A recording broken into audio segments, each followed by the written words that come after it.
Entrepreneurship is a roller coaster. It is constant ups and downs. And the worst part is that being the CEO can be very, very lonely, right? You hear the expression, it's lonely at the top. And you might not have people you can talk to. And then you keep things bottled up because you can't share all the negative, crazy stuff that goes on as a business owner with your employees because you're going to freak them out. Like, there is a reason some people are not entrepreneurs.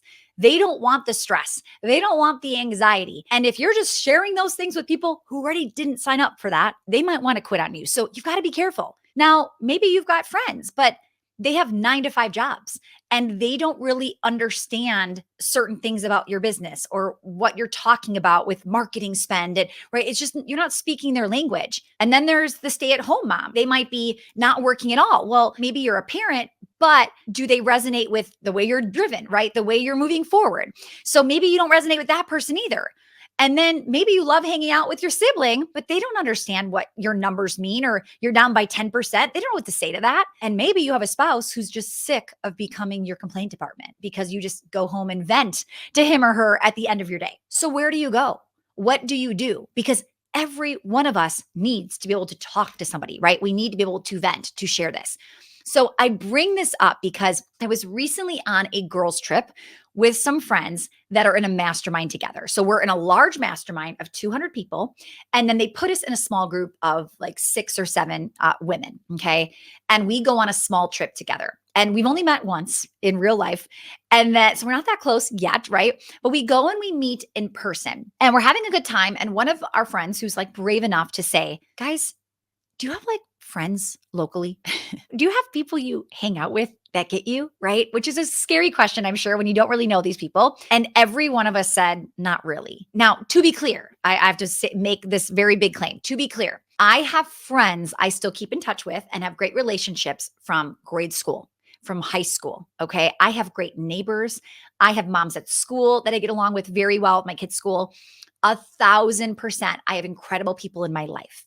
But do I have friends who get me, who I can be authentic with, who I can say crazy things like, I want to hit $10 million next year, right?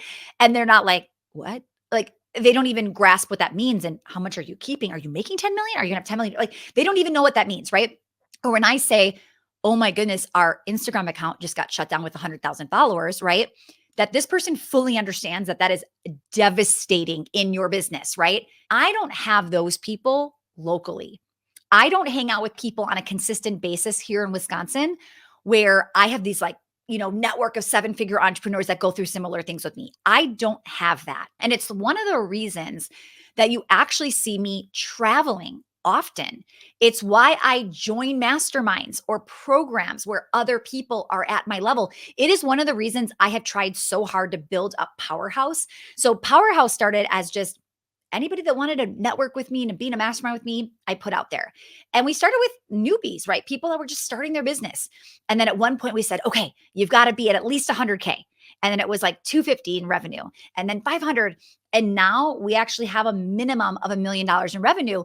And selfishly, I am doing that not only for myself. I want to be in this room of incredible men and women who are doing big things, but I built it because I knew that a lot of people don't have friends like this. Now, I will tell you, my best friends that I think understand me the most, this is going to sound really weird to say, but I'm going to say it.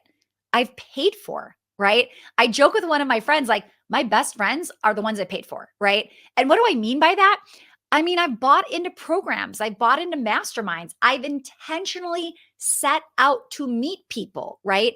So if you see me on Instagram or on a podcast, right? And you're like, how did she meet this person? Or how does she know this person, right? I probably met them at a program, conference, event, mastermind that I paid to be in, which is why I say I've paid for my friends, right? This is very common, very, very common. The higher up you get, the harder it is to find people that are like you.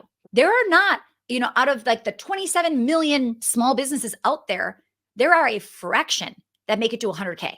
And there's an even smaller percentage that make it to 1 million. So the more successful you become, the harder it is to find friends, right? And for a long time, I thought this was like me. because I lived in Wisconsin. I just wasn't in the right city, right? Other people had friends because they were in different cities like Dallas or, New York or LA. It was just me. But then I started hanging out with those people and they also were struggling with the same thing. So I bring this up. Why? Because number one, I want you to know that in case you're wondering why you're feeling this way, it is very common. And I don't want you to think something's wrong with you, right? Or you need to move out of a certain city. No, I think a lot of us struggle with this, right? Just because there's not as many of us out there. And number two, to make sure you understand like the power of a mastermind, to get in the rooms with people like that, right? To build those relationships. Okay. Now, something that I want to make sure you don't just buy a mastermind and make friends. No. I've actually seen this done very, very poorly. I've seen people come in and just expect to like get from a mastermind, right? People come in and they're like, ooh, XYZ, here's what I'm looking for. And you're like, whoa, like hold up, right? So what you have to understand is you need to actively participate in building a real relationship with these people. So one of my goals for 2024, I said out loud on a podcast already, is I said, I am looking to build more female relationships this year. Female relationships of people that are building 7 and 8 figure businesses, because I really need to be in a room where I can be honest. I can say something. I was in a room in the last year with people that were not in business at that level. And I walked out of the room feeling kind of gross. I felt like when I talked, I was being perceived like I was bragging. And I wasn't bragging. I was just being me. I was just talking about my everyday life and what I'm doing and where I'm going. And I could tell the room was feeling uncomfortable. So what I did was I stopped talking. So now I was just silent. I wasn't contributing. I wasn't bringing any value to this relationship. And that is where I say, like, I needed to find a room of people like me that would get me, that wouldn't think I was bragging, that I would say, you know what, I want to hit 10 million next year. And they would say, why not go for 12? Like, that's who I'm looking for, right? So in 2024, I said, I am going to find more female friendships and I'm going to actively put more time and energy into building these relationships. And I bring this up because you can't just pay the fancy price tag of a mastermind and think you're going to make friends. Okay. So here are a couple tips that I've learned. This does not come that natural to me. I am introverted, which people are usually surprised about. I do not do well in big rooms. In fact, I'm heading to an event next week and it's going to be hundreds of people and I'm going alone. I don't know anybody and I am dreading it. I'm like, I'm going to sit by myself in the back corner and I'm going to make myself not obvious, right? I'm probably going to skip a bunch of the networking stuff. I don't do well in big rooms. I do much better in smaller rooms. Okay. So when I say I have to try to network and be friendly, it is just not something I normally do. I work very well alone by myself, right? Actually participating in a mastermind. What does it look like? Well, if there's a Facebook group or there's a place where people communicate, don't just go in there and ask questions. Go in there and give. Tell people, hey, I have access to this. Is anybody interested in this? Hey, I know this person. Does anybody need me to connect? Happy to help, right? The more you support, the more people are going to want to be in a relationship with you. People are sick and tired of people coming in and just coming to look to get. Oh, can I be on your podcast? Hey, can I do this? Can I do that? And you're like, is this a friendship? Or are you coming in, right? Are you coming in just to grab everything, right? So ask yourself, what do I have to offer? And how could I support this room? And trust me, when people see that energy, they're going to reflect that right back. You're going to get way more by coming in and giving first. Okay. Here's my next tip. Really pick like the top 5 people that you resonate with, you really feel a connection to, and you actually create the relationship. You check in. How's it going? Like, don't be reactive and wait for people to message you. Like, oh, nobody likes me. Nobody reaches out. Nobody does this. It's like, well, do you do that? Right? Do you do that? I actually had somebody say, I'm really disappointed with this mastermind. Like, nobody's reaching out to me. And I said to her, how many people did you reach out to? Like, I'm just curious. Like, are people not responding to you? Like, what's happening? Like, who did you reach out to? And she's like, well, I haven't reached out to anybody. I'm like, okay, wait. So you're mad that people aren't reaching out to you, but you're not reaching out to anybody, but you're up here in this mastermind group. Like, what? Right? Why do we expect people to do something that we're not willing to do? So what I suggest is like, find your people, right? Find your people and start putting more energy. Check in once a week. Give. Hey, I see you posted this. I've got this resource. Let me give that to you, right? And this is all of a sudden going to start to make more of a deeper relationship, a deeper connection. So I'm curious, I would love to know, what has your journey been like as an entrepreneur? Share in the comments. Have you found like your tribe, right? Have you found your tribe, or have you connected with business owners just like you? Or are you still on the hunt? Like, let us know in the comments below. I'd love to hear that. Now, here's what I want to say too. Don't settle for being a one woman or a one man show. Here is why I want a tribe. I want people around me. Number one, I hear things from my network that sometimes, oh, reassures me. Oh, okay, you're experiencing that too? Okay, it's not just me. Okay, whew, like good to know, right? Sometimes I'm like, wait, that's not happening to you guys. It's only happening to me. Okay, that's something's wrong. That's a good warning, like good to know. I needed to hear that. Thank you, right? My network expands my knowledge. So I have a lot of people that will say, I don't want a mastermind. I just want a coach. I just want to work one-on-one with somebody.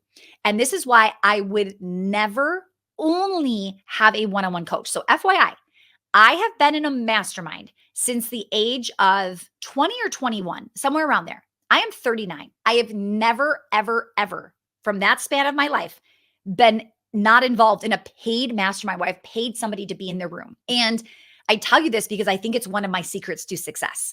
My network is everything. I've done so much because of my network, right? It expands my knowledge. I'm paying for a room of people that can quickly give me feedback, right? It also helps me fast track my problems. So when my Instagram was down, it was actually somebody in my network that helped me solve the problem. And interesting enough, it was somebody in a mastermind. So I actually said, like, the mastermind specifically cost $50,000, which you're going to be like, what? Yes, it's a mastermind that is very high level. So for us, we can afford to say yes. And here's the question. If I could have just like paid Facebook $50,000 to bring my Instagram back, I would have, which might sound crazy, but we make over $100,000 a month on our Instagram. So would I have paid Facebook or Instagram $50,000 to turn it back on? Yes, I would have. Okay. They didn't offer that, but yes, I would have. So my point is that one thing alone, I said that mastermind was worth it. That mastermind introduced me to that girl who introduced me to the person that was able to get it back on. Okay. My network helped me solve that problem. Okay. So that is massive. The reason I don't want just a one-on-one coach is because when I have an idea in my head of what I want, or my coach has an agenda for me, we're very focused on one path. But guys, there's so many ways to grow a business. There are so many paths. There are so many opportunities. And if it's just you and him or her, right, on this one path together, you don't hear the other stuff that's going on. When I am in a mastermind of people, I might be on a path and I hear, wait, what's going on over there? What are you guys doing? And sometimes I'm like, that trumps my current activity and I'm not doing this. I'm going over here. Now, I don't shiny object syndrome, right? I really weigh the pros and cons and I can say, wow, I didn't even know that was a thing. I need to do that right now. So having a group of people, right? You're not just hearing one thing to do. And that is when I realized I need more than just a private coach. I really need a network of people. And then what I really like too is, I'll tell you this. This is funny because it was the same group of people I was with. And a couple people, their biggest regret was not listening to like themselves or their gut, but listening to a coach that gave bad advice. And there was a few people that said, and I've done this too, I shouldn't have, right? Well, what's nice is when you're in a mastermind and you say something in front of a room of 10 people or 20 people, and half the room is saying, I would do this. You're like, wow, okay, that feels really good that 10 people are in agreement. I should do this. Versus when you get one coach who thinks his way or her way is the best way. I've literally had coaches to tell me, I'm not even kidding, I have like an amazing working funnel. And I had a coach last year say to me, you're too reliant on it. Shut it down. I was like, what? What do you mean shut it down? She's like, shut it down. You need to be more diverse. And I was like, well, couldn't I just like build a second funnel and diversify at the same time without losing hundreds of thousands of dollars? But her advice was like, I was reliant on this funnel. Now, thankfully, I'm smart enough to not take that advice. Like that was horrible advice, right? And that's what I'm saying. Sometimes when you get one-on-one with somebody and the rest of the room isn't there to say, I don't think that's a good idea, right? You might say, well, she's my coach and she makes more money than me, so I'm going to do it. right? And you've got to be really, really careful. So what's nice about a mastermind is you have 6 people in the room and 4 are saying, I think you should do this. And they're all in agreement. That feels really good to have a majority of people say, I think you should do this. Now, if you're looking to get a community, if you're feeling this, if you're like, Stacy, I didn't realize how lonely I was until you've been talking about this or you're reassuring me, right? If you want a community or you're looking to up level your community, we have 2 options here at Well Oiled based on revenue. So our Well Oiled Mastery program is a community for 6 figures and up. You have to be at least at 100K in annual revenue to be in that program, okay? Powerhouse is at a minimum revenue of $1 million in annual revenue. So we have 7 and 8 figure people in Powerhouse. Now, I'll tell you this. We have people in Well Oiled, the lower level program, that are at 7 and 8 figures. And if you're listening to this, I highly recommend you upgrade to Powerhouse. Just because you're like, oh, I like the content, I'm getting so much out of it. And yes, people at the higher level say Well Oiled's content is so great. It's not just about the content. It's about saying the content back out loud, asking the questions out loud, and having people at your level give you advice, give you suggestions, right? This is where it gets tricky. So we have somebody who makes 80K a year in a business, in a coaching business, 80K a year. And she has listed, I am not kidding, she has given us a page of tips and tools and strategies that she thinks I should do, okay? Now, what's crazy is I make more than 80,000 in a week. So I make literally 52 times more than she does. And she's telling me what to do. And she's like, you should do this and you should do that. And you should not do this and you should not do that. And I'm so sorry to say this. And if you're listening, please know I wouldn't want you to do this with somebody not at your level either. I can't take advice from somebody who is not further along than me. And your advice could really hurt my business. And I share this because some of you, if you're at 80K in annual revenue, but you're listening to somebody at 0K, don't do it. Like never, ever, ever, ever listen to somebody who hasn't been there and done that.